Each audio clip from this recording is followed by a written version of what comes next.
नमस्कार दोस्तों, मेरा नाम है यश और आज हम लोग देखने वाले हैं KTM RC 390 के बारे में। तो आप आगे देखते रहिए ये वीडियो और मैं बात करने वाला हूँ इसी बाइक के बारे में। मुझे पता होगा कि आप सभी लोगों ने मोस्टली बहुत सारे रिव्यू वीडियोस आते हैं यूट्यूब पे और आप लोगों ने वो सारे देखे होंगे, लेकिन मैं स्पेशली इसके बारे में बात करने वाला हूँ। इसमें ऐसा कुछ स्पेशल बात तो नहीं है, लेकिन मैं सोचा कि यार मैं 125 से लेके 1000 सीसी तक की सारी बाइक्स चला रहा हूँ। अगर आपने मेरा चैनल नहीं देखा होगा, आप पुराने वीडियोस जाके देख सकते हो कि मैंने पुराने वीडियोस में भी अपनी बात की, ये चीज़ पर बात की है, तो आप जाके वो भी देख सकते हो। बट मैं सोचा यार ये सब बाइक रिव्यू छोड़नी है, तो अभी हम लोग चालू करते हैं जल्दी जल्दी अपना वीडियो और बात करते हैं इसी बाइक के बारे में। तो आइए देखते हैं आज के वीडियो में क्या ना देख पाते।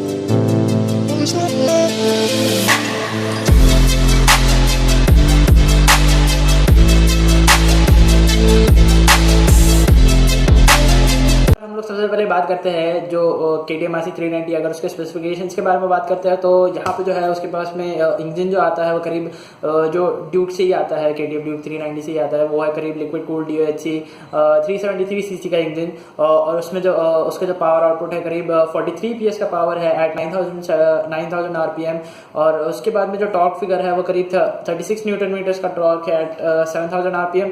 तो ये अपनी कैटेगरी में सबसे ज़्यादा था जब तक निंजा 400 लॉन्च नहीं हुई थी। बट निंजा 400 का जो है वेट थोड़ा सा ज़्यादा है और इसका थोड़ा सा कम है, तो इसकी वजह से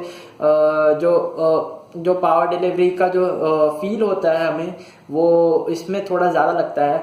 इसका जो इंजन है वो काफ़ी पंची है, करीब इसका जो कंप्रेशन रेशियोज है वो करीब 12.5:1 के है, तो इसलिए थोड़ा सा हमको फील भी होता है कि ये गाड़ी है थोड़ी पावरफुल और हल्की भी है। तो इसका जो स्विंग आर्म भी है वो काफ़ी छोटा है, तो इसकी वजह से ये काफ़ी निम्बल भी लगती है और पावरफुल भी लगती है, लाइट लगती है। इसके बाद में अगर हम लोग इसका जो ट्रांसमिशन है वो 6 स्पीड ट्रांसमिशन है और इसके साथ में आता है कभी स्लिपर क्लच। इसके बाद में अगर हम लोग बात करें चैसी के बारे में, तो चैसी जो है वो आती है नॉर्मल ट्रेलिस फ्रेम आती है पाउडर कोटेड। और उसके बाद में अगर हम लोग इसके जो ब्रेक्स वगैरह है उसके बारे में बात करेंगे तो ये आते हैं करीब 320 mm के फ्रंट में और 230 mm के बैक में। और ये जो है अभी ड्यूल चैनल ABS के साथ में आती है बाइक, जो आई थिंक पहले से अवेलेबल थी ड्यूल चैनल ABS के साथ में। बट अभी उसके अंदर एक और जो चीज़ आ गई है वो है कि राइड बाय वायर थ्रॉटल। तो राइड बाय वायर थ्रॉटल जो था वो मैंने तो मतलब पुरानी वाली चलाई थी, मुझे इतना कुछ फील नहीं हुआ। बट जब मैंने KTM ड्यूक 390 चलाई थी तो वो थोड़ा सा मुझे लगा था कि थोड़ा सा लैग हो रहा है। बट ठीक है, मतलब एकदम बहुत जो पावर डिलीवरी थी वो काफ़ी स्मूथ थी एकदम। जो कनेक्शन था वो मतलब जो पावर डिलीवरी थी वो काफ़ी स्मूथ थी। इसके बाद में अगर हम लोग इसके जो वेट वगैरह के बारे में बात करते हैं तो वेट है इसका करीब 170 kg का, जो है मतलब प्रॉपर जो पेट्रोल वगैरह के डालने के बाद में जो वेट हो जाता है वो करीब 170 kg का है। इसका जो फ्यूल टैंक कैपेसिटी है वो करीब 9.5 लीटर्स का है। तो अगर अभी मैं बात करूँ कि मेरे जो पर्सनल व्यूज़ थे ये बाइक के बारे में, तो मैंने तो चलाई थी पुरानी वाली बाइक, लेकिन मुझे जो लगा कि ये बाइक जो थी वो काफ़ी ज़्यादा पावरफुल लगी, काफ़ी ज़्यादा पंची लगी, क्योंकि इसका इंजन जो था वो काफ़ी ज़्यादा पावर प्रोड्यूस करता था। मुझे चलाने में भी पहली बार में थोड़ा डर लग रहा था, क्योंकि मेरे कुछ दोस्तों ने वो बाइक चलाई थी और मुझे एक्सपीरियंस बताया था कि वो बाइक काफ़ी ज़्यादा पावरफुल है। तो मुझे ऐसा लगा कि यार ये मुझसे कुछ गलत हादसा ना हो जाए। बट वो बाइक मतलब उतना कुछ हुआ नहीं, लेकिन वो बाइक काफ़ी ज़्यादा पावरफुल थी। उसका जो अगर आप खुद चला के देखोगे तो आपको पता चलेगा कि वो कितनी ज़्यादा पावरफुल है। आप एक बार स्टार्ट भी करोगे तो उसका जो नॉइस है वो मतलब वो काफ़ी थ्रिल है उस आवाज़ में। तो आपको अगर कभी चलाने का मौका मिलता है तो आप ज़रूर से चला के देखिए वो बाइक, और तभी खरीदिए, क्योंकि उतना ज़्यादा पावर जो है आपको अगर उसको मैनेज कर सकते हो तो ही फिर वो बाइक लो। नहीं तो मतलब लेने का कुछ फ़ायदा नहीं है कि आप निकाल ही ना पाओ अपने घर से और डरते रहो कि यार कैसे हम लोग निकालेंगे बाइक। लेकिन जो मैंने मेन जो बात थी कि ये बाइक कैसी लगी, तो ये बाइक जो है वो प्रॉपर रेस ट्रैक के लिए है। अगर आप इस बाइक के साथ में अगर कंफर्टेबल हो, जैसे कि अगर मेरी जो हाइट है वो करीब 5.11 के आसपास है और मेरा जो मतलब बॉटम सेक्शन से जो ऊपर का सेक्शन है वो थोड़ा सा ज़्यादा लंबा है, तो इसलिए मुझे ऐसा लगा कि ये बाइक मुझे तो कंफर्टेबल लगती है। लेकिन लेकिन आप अपने लिए देख लो कि आपको कैसी लगती है बाइक।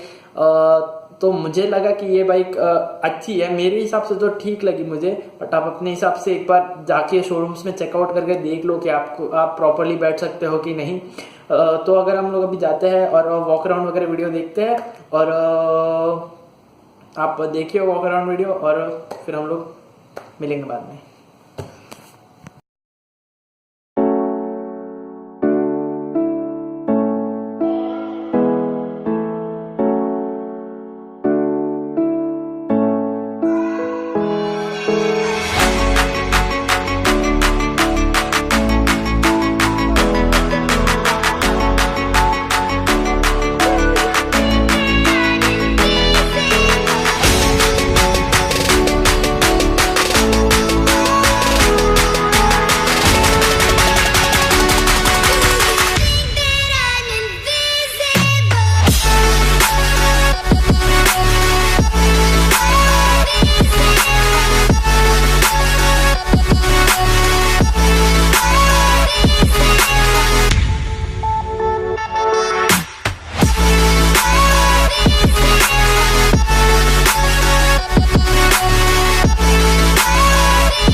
तो नमस्कार दोस्तों वापस से, और यहाँ पे हम लोग चला रहे हैं अभी KTM RC 390 पहले, और उसके बाद में हम लोग चलाएंगे RC 200। तो देखते हैं हाउ इट गोस। सारे फंक्शंस काम तो कर रहे हैं बराबर, I think so.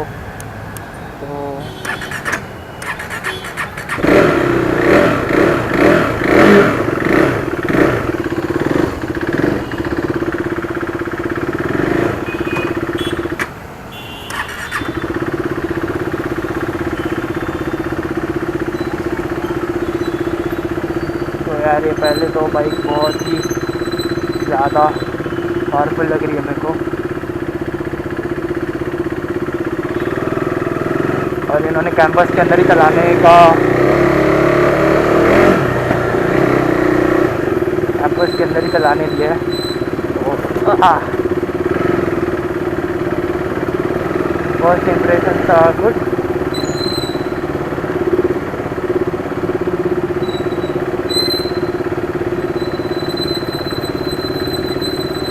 Test ride ले रहा हूँ, टेस्ट राइड ले रहा हूँ।